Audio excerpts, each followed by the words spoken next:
Now it's preparing.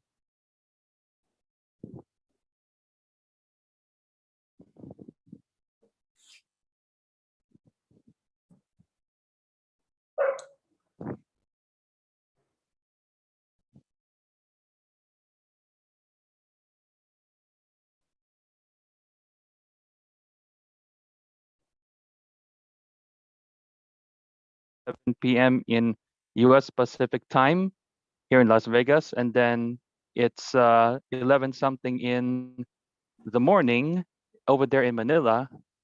And 11:23. I'm here one-on-one with a former classmate of mine who's also an aspiring YouTuber, just like me.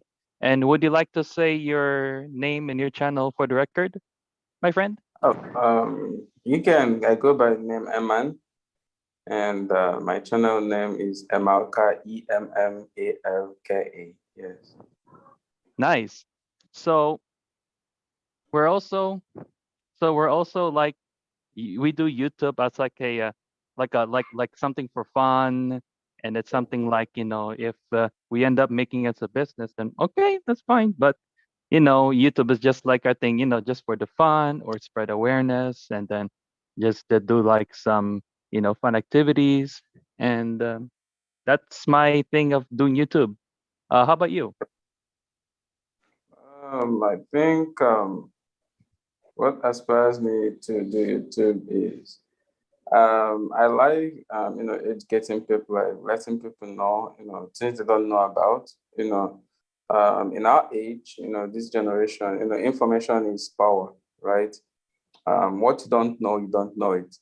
So, the little that I know, I can share, to people, about, what it feels like to be in this certain position, so they can see life through my own eyes, through the lens of their, screen. Because there's a lot of people that have not, experienced Philippines, right? So they can, somehow participate in my own experience. I think that's the main thing that drives me, Mhm. into YouTube creating world. Yeah. Nice to know. And I see in your recent videos, you also were doing some blogs with Africans in the Philippines who are doing YouTube, TikTok, and all that fun stuff. I probably wouldn't necessarily call them influencers, but I would just say that they're like just like social media bloggers kind of thing. So because I think influencers kind of sounds like a general statement, because influencer in like this or Yeah. that or whatever in this category. Yeah. So Yeah. yeah. So Yeah. anyway, so me and my friend Emman, both studied at the same school, Philippine Christian University, and we're both alumni. Well, me specifically, and yours probably still in. So my friend Emman here is from the southeast side of Nigeria. Would I describe it right? Yes. Yeah. Yeah, and I'm then from Nigeria. yeah, and then I am born here in the U.S., but of parents who are from Philippines, and then my parents' side are from the east provincial side of the Philippines, like center east between north and south, and so in that's where Leyte is.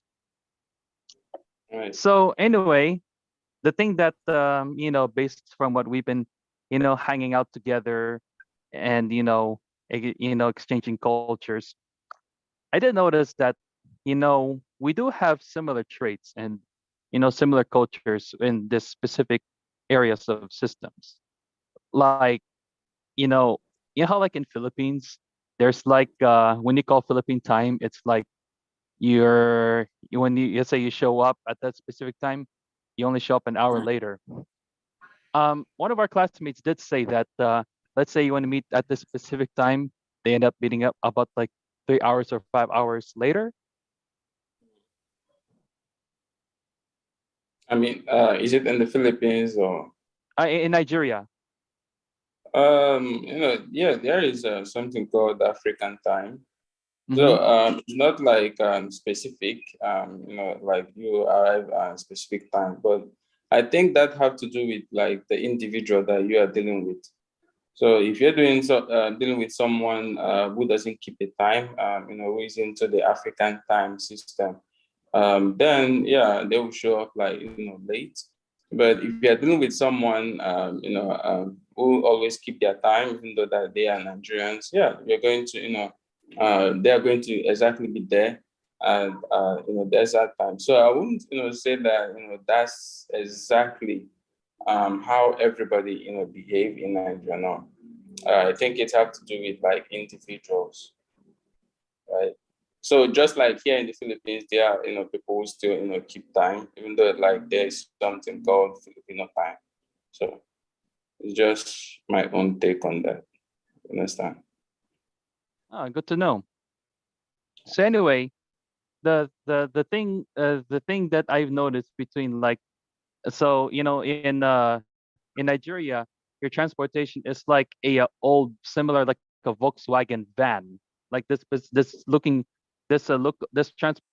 van looking transportation is like your main public transportation. What do you call that again? Mm. It is called Danfo. Mm-hmm. Danfo. That's the Nigerian like name for it. But the minivan, yeah, in English, but we call it Danfo. Then the Oh, drivers, the Danfo drivers, are the drivers for this minivan. Yeah, mm. So like in pretty Philippines, you much. have this thing called jeepney, and then which is like a jeep, but this has like a big mass passenger, seat, and then Yeah. I think there's also now like a battery operated electric jeepney. I think last time I visited there, that was like last year, which costs Mm, about like, I've never seen. I've never seen one yet. I've never seen one yet. Electric jeepney. yeah. Oh wow, Oh, that would be cool. yeah. So anyway, uh, when we were so I remember like when we were still in okay, never mind, not about that. So anyway, so the second one is to ask you. So I heard that the Nigerian elections are going to are happening this month, correct? Correct. Correct. Yeah. So I haven't looked so much about what's been happening, but I know the one that you talked about. There's a governor there who's running, and it seems to be like he kind of sounds like a a pop like sounds like a populist. So he kind of speaks that same language like when Barack Obama ran for president here in the US, and then you had Bernie Sanders who also spoke about like what needs to be improved for the economy and what needs to be improved for people's lives. And it seems like this governor really speaks a very sense of message. And I'm not mistaken from what you were telling. He happens to be the governor of your state. Oh yeah. Oh yeah. He was like a former governor of Anambra State, but that doesn't mean like politics in Nigeria.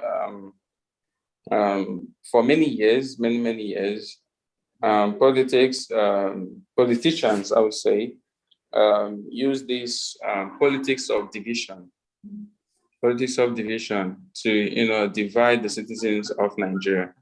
They will always be like, you are a Christian, so you are going to vote for a Christian. You're a Muslim, so vote for a Muslim. Or you are from the East, you are from the South, vote for the South. You are from the North, vote for the North. You understand? So even though the person like a presidential candidate, even though like they have little or no qualifications at all to be in that position, but because this person is from my tribe, they are going to vote for them. But just like American standard, right? American standard of democracy. Hmm. You don't look at where this person is from for you to vote for them. You Mm-hmm. look at the qualifications of this person. If this person can be able to handle the citizen, bring in development, bring in industrialization, bring in the basic needs that the citizen need to be great, or that the country need to be great. So Peter Obi, his campaign, he always mentioned a lot of things that he's going to do for Nigeria, and there are records when he was a governor of Anambra State, the things that he have done, left office with huge amount of money deposited in a bank that everybody knows about. He deposited millions of dollars for his predecessors. So all these are really recommendable, because no governor have ever in history of Nigeria done something like that. And in Nigeria, like, governors who left office, they are entitled to gratification. Yeah, it's called gratification, or pension, right? So the state will keep on paying them for their security, for housing, everything like that, interior decoration. But B2B have never for once, take any money from the state. Why other politicians are just career politicians? They make their money off of politics. He is a businessman. He owns the business, and he make his first million before he even venture into politics. He had his own money. He was like the bank manager of Fidelity Bank before he even venture into politics. But because he see how things are going in Nigeria, and know that things needed to be changed. So that's why he is there, and I support him, like 100% for sure. Yeah, I heard that last time we talked. He's got a lot of support from all Nigerians from all generations of voters, including Yeah, the younger generation. And unlike the other, yeah, and like you said that when presidential elections happen, it's like, oh, it's not important for them. It's not like thing. But then they said that this is the most important election because of this guy who's running, right? yeah. It's not just because of the guy, but Hmm. because the I citizens heard. are tired. The I citizens are tired of the government. Like like a lot of terrible things, a lot of struggles for business. Business people are struggling, really struggling in Nigeria. Trust me. Yeah. And this is something that needed to be changed. So people are tired. People just want to see that change happen. That's the only thing that is driving people to push for P2B to be the president, because he have more credibility than all the other presidential candidate, except for the guy called Sowolu. Hmm. But the thing is that Sowolu have never held any political post. But Like he didn't if have you're that going, much political will. I won't say that he have much political will, and he have participated in a lot of demonstration, and I respect him a lot for that. But with the force that Peter B is coming with, 100%, I will always support him, Hmm. 100%. Yes. And I heard that like even the Nigerian diaspora has got their own support for him. Yes. Yeah. So one British Nigerian TikToker said that he goes by the name Zamerk. I don't know if you probably heard of him, but he said that this this Nigerian elections is the most important, and it's not just for all Nigeria, but within the West African region because of maybe the economy. Obviously, because our economy have suffered for the past 8 years that APC have been have been ruling Nigeria, right? First is the dollar naira to dollar rate, shoot up to 700 from 200 that it used to be. So a lot of things, a lot of and that will make the price of goods go up, right? And insecurity, security, like every damn sector is so messed up. So that's exactly why we want someone who will fix all these things, who bring back the Nigeria that we used to know. Mm-hmm. Okay. Oh, okay, nice, yeah.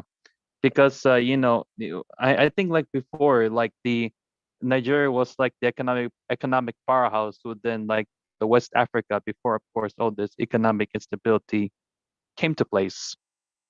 Yes. Mhm. So yeah, that's one thing that that's one thing that I've noticed, I've seen, because like you know um I've watched some interviews of the candidate Obi, that he seems to be like he really addressed a lot about like the manufacturing, the agriculture, the economic currency, and the inflation. It's like he kind of sounds like when Bernie Sanders talk about like corporate greed, and talks about like the benefits of social security for those who cannot afford. We have something that is like the progressives in the US, or some faction within this political party called the Democratic Party. Well, of course, many and not all in the Republican Party are like the ones that are behaving like those we have this corrupt politicians in Nigeria or in the third world, and in Philippines who had this thing called trapos, or traditional politicians, who are like they say something but don't get done. I heard.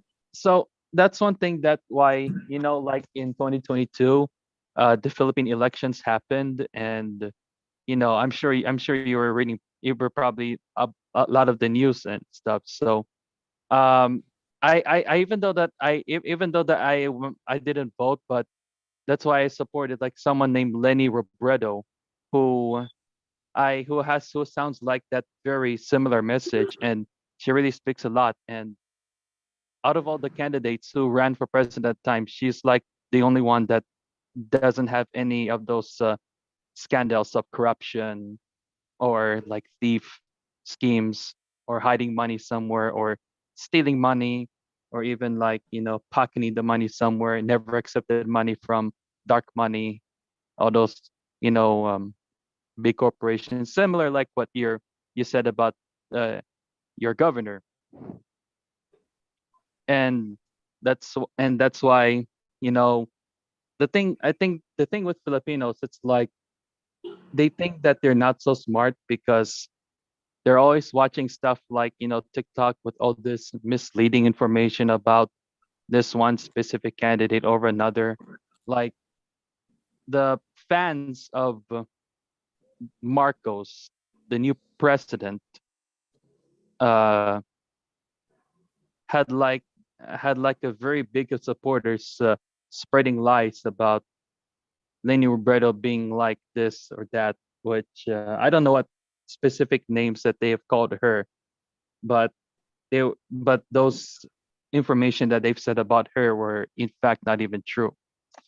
So the thing they did is like, how like in I heard that like in Africa, how like they give out like grains of rice in order to like bribe, that the dumb citizen to vote. It's very similar. Well, in Philippines we have that. It's called vote buying. It's like they pay you this tons of money for you not to vote, and then they send someone in your behalf to go vote for that person. Or if you ended up voting for the opposition, contrary to that candidate that they bought you to the vote, then they'll, take away your money. And not to mention how, desperate Filipinos are. You know, Mm, they, they accept the money. yeah. So, that's the thing, is that like, uh, so so right now, I think in South America, we have someone in Brazil like Lula da Silva, someone in Colombia named Gustavo Petro, and we have somebody in Peru that got ousted named Pedro Castillo, Mm, who speak those languages of progress, and they are of those who came from humbled backgrounds, who were like poor peasants. Some of them were even like they had no history of, money theft or graft corruption. And so that's the thing, like how, you know I think this governor who's running that you're saying is like one of those unique contrasts to those traditional politicians probably in Nigeria. Well, you're Nigerian, so you can speak for that. So anyway, so good to know about the the situation right now about the elections. So let's move on to some other issues. Like, so how do you think is the manufacturing sector going on? I know that was also one of the hot topics in during the election. manufacturing companies, where exactly? Oh, I mean, like, the manufacturing sector, like, like the made in Nigeria thing, or the unaccess the deregulated uh the deregulated system of importations, like how many importations should we limit, and how much locally made manufacturers should we prioritize on. So Okay. One thing that I would tell you that we don't have like specific records of or data about our manufacturing companies. Depending on how many things that we can bring in, on how many things that we can take out, so we can export. I mean to say, that's mhm. exactly one of the things that P2B mentioned, that Nigeria is oil producing state, but we don't know how many oils that we are producing a day, which is really bad because in the world today, data is everything. For you to be able to know if your business or if you are doing well, you need to keep data of information. So, but in terms of revenue, like many companies are leaving Nigeria because they are not making any revenue, because the reason why you have a business is to make revenue. Just like some airline, back just last year, some airline announced that they were not going to be flying from Nigeria anymore. So that's a big loss, to the economy. So manufacturing companies as well, is also affecting them because the banking system is really messed up. So if you're manufacturing and you have to deal with finances as well, right? So the finances, the struggle that you need to put in for your manufacturing company is really like a lot. So that's exactly why P2B is here to fix everything. I know I don't want to go in details because we're going to sleep here. If you're going to go in details, and I'm really tired talking about Nigerian problems. I just want to see like solutions to these problems. Oh, okay, good to know. So how do you think has been going on in the agriculture sector, like throughout the years? I mean, like, are we prioritizing on agriculture? Are we stopping agriculture, but we're relying on importations rather than focusing on farming. Oh, okay. So, agriculture is really like, one of the easiest and best, I would say, occupation. But, people neglect that, especially we young generations, we neglect like agriculture a lot. But, without agriculture, a lot of raw materials, food as well, will be scarce. And with the, over population, the world population is now 8 billion, right? So with the population of the world now, I'm sitting at 8 billion people. That will, also a challenge for farmers, to make, uh, you know, um, food that, 8 billion people can, eat, and, for them to sell as well and make revenue.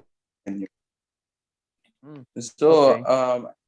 yeah, agriculture is really like, big, and I'll advise anyone to, venture into that as well. Oh, okay, nice. So here's the thing.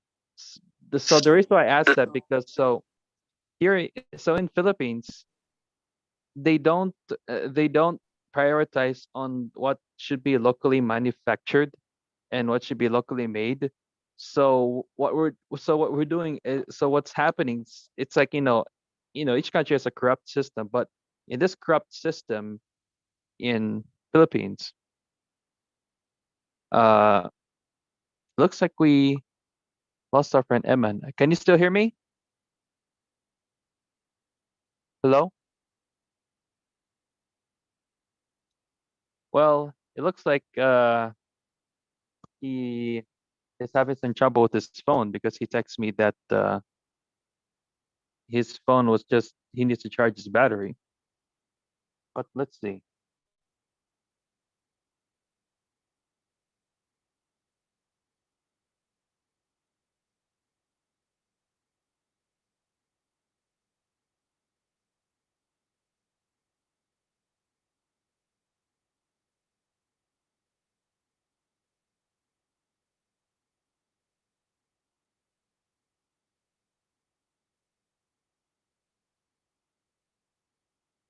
So anyway, just in case if you're watching, that was my friend Emman.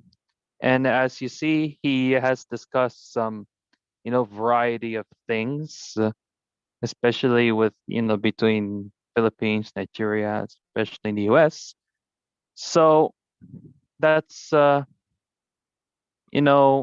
thing. And so you heard from him. He shares this, thing in Nigeria.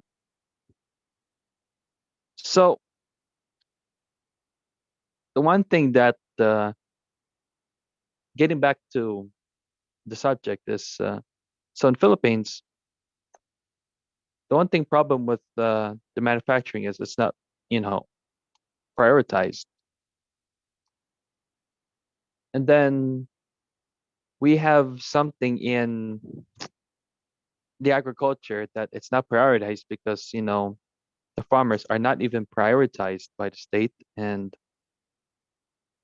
importations is a very profitable business, because the more we import rice, we import other grains, there's a lot of kickback, which means they get it's them who gets the money from all those imports, because of, the importation fees.